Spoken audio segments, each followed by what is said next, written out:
detailed discussion because we really wanted to make sure that our people in the state of Meghalaya are safe, healthy, no infection, no transmission takes place. So therefore, the best way to do is we need to have some kind of restriction from the entry point.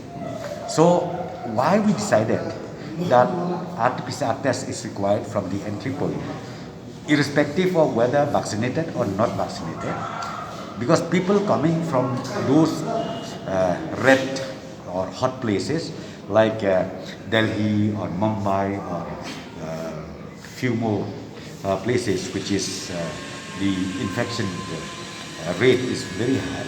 We said please go for RT-PCR test, irrespective of vaccinated or not vaccinated.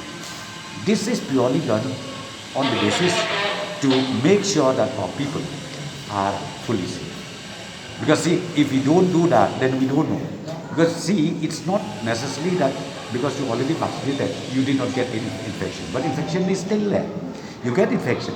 Though severity is not there, though fatality is not there, it is mild, but the transmission takes place to the family members or to your friends or to people who are near you. So that's why we decided that restriction has to be there, and then RT-PCR test is a must. It is mandatory from the entry point. That's what I'm saying, right?